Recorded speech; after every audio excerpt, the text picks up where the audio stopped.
Hello and welcome to the December edition of this month's experiment from the Reuben H. Fleet Science Center in San Diego, California.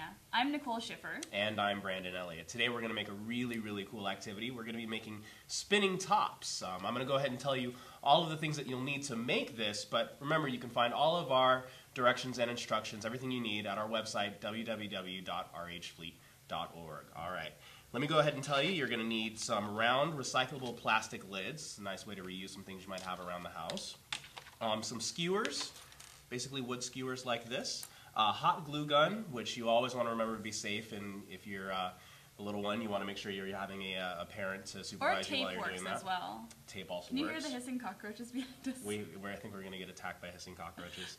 And then also as a weight, you want to use some washers or some pennies, stuff like that, to actually help weight the top. Alright? Alright, thank you, Brandon. So we're going to go ahead and make our tops now, and you don't need very many things, but there are a few parts of the top that you need to keep in mind. So you first need a body. So I've chosen this plastic lid, and I got a cap for you. There we go. And I have weighted mine already without testing it, which I might test it later and then re-weight it or take out the weights or something like that, because you want to really test out what you're doing. And then you need something to go in the body. We call it a spindle. Spindle. Right. These are wooden, so I have a thinner one, you have a thicker one. There you go. And all you have to do is make a hole. I made mine with a razor, but that might be a little bit sharp. Okay. So you can actually use the skewer usually to make a hole, or you can have your parents help you out, use a hole puncher, and all you have to do is just stick it through. Alright, so let's show the audience our tops for right now. So they're very different. My body is very wide, it's been weighted. My spindle is short, and yeah. And here I've just got a very fat sort of spindle going through the middle. A very small body, not a whole lot of weight on this either.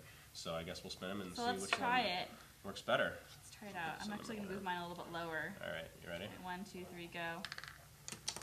Oh, yikes. Why is it I always lose at these things? Like parachutes, tops, it's like it's not staged instant that way, fail. I promise. Whatever, you say so. You set this up for me. Well, you can explain what are the components and things that make this work though, right? Right. So what's happening here is that the spindle of this top right here is actually an axis. And as long as this top is spinning, this top is actually going to have stability that'll keep it upright. The spinning that goes on actually creates an angular momentum that keeps gravity from actually pulling down on one side or the other. These are actually going really well. These are neat, huh? So these are store-bought.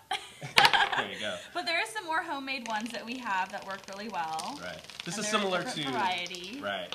And you can kind of see here, this is similar to when you're riding a bicycle. As long as you're riding that bicycle and the wheels are moving, you have a pretty good idea of how to balance on it, but as soon as those wheels stop moving, you're pretty much going to fall over, right? Not a good idea. Not a good idea. So you want to make sure the wheels are still moving. Same thing with the tops, as this one starts to kind of, it actually fell over because it stopped moving.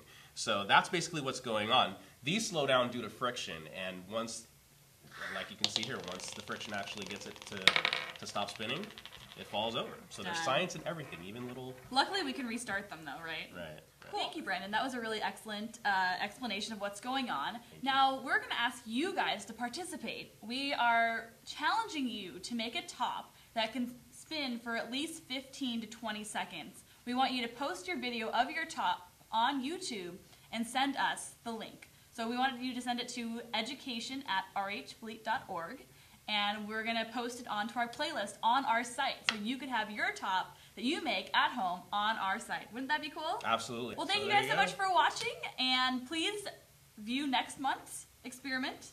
And also remember, do try this at home.